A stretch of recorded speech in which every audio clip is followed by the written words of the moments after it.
آیت نمبر 40 ما تعبدون من دونہ الا اسماء سمیتموها انتم وآباؤکم، اس کے سوا جس کی تم عبادت کرتے ہو ان کی حقیقت چند ناموں سے زیادہ نہیں ہے جو تم نے اور تمہارے آباء و اجداد نے رکھ لیے ہیں۔ ما انزل اللہ بہا من سلطان، اللہ تعالیٰ نے ان کے حق میں کوئی دلیل نہیں اتاری۔ ان الحکم الا للہ، حاکمیت اللہ کے سوا کسی کو حاصل نہیں ہے۔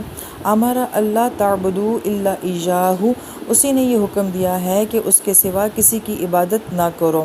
ذالک الدین القیم، یہی سیدھا دین ہے۔ ولکن اکثر الناس لا یعلمون، لیکن اکثر لوگ یہ نہیں جانتے۔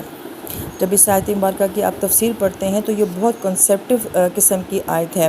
یہاں پہ پہلی بات اسماء کا ذکر کیا جا رہا ہے کہ جتنے بھی یہ معبود دنیا میں بنائے گئے ہیں اللہ تعالیٰ کی ذات کے سوا وہ جسٹ نام ہے۔ نام سے مراد جیسے کہ آج کی دنیا میں بھی برانڈ کا نام چلتا ہے، لہٰذا اس کی کوالٹی کیا ہے، معیار کیا ہے، اس کی حقیقت کیا ہے، وہ واقعی اتنی ایکسپینسو ہے بھی ہے یا نہیں ہے، لیکن چونکہ نام چلتا ہے نام کی بڑی اہمیت ہوتی ہے۔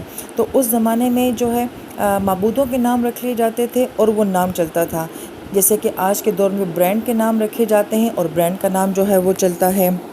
لہٰذا شروع سے لے کے اب تک ہم بہت سارے نام جو ہیں وہ سنتے رہے ہیں۔ پہلے لات، منات اور عزیٰ کے نام چلتے تھے اور پھر مختلف صدیوں میں مختلف طرح کے نام، یہاں تک کہ ہم اپنی سینچری میں یہ دیکھتے ہیں کہ کمیونزم، ایتھیزم، سوشلزم، فیمنزم، یہ سارے ازم ہیں، جسٹ نام ہیں، ان کے پیچھے کوئی حقیقت جو ہے وہ نہیں ہے۔ یہ بہت ہی زیادہ گہری آیت مبارکہ ہے۔ لہٰذا اس لیے آیت کے آخر میں کیا کہا جا رہا ہے کہ یہ دین قیم ہے، قیم، مضبوط، قائم ہے، یعنی کہ بہت سارے غلط عقیدے آتے رہیں گے، باطل باتیں ہوتی رہیں گی، ہر دور میں کوئی نہ کوئی فتنہ آتا رہے گا، مگر حق اپنی جگہ قائم رہے گا، دین اپنی جگہ قائم رہے گا۔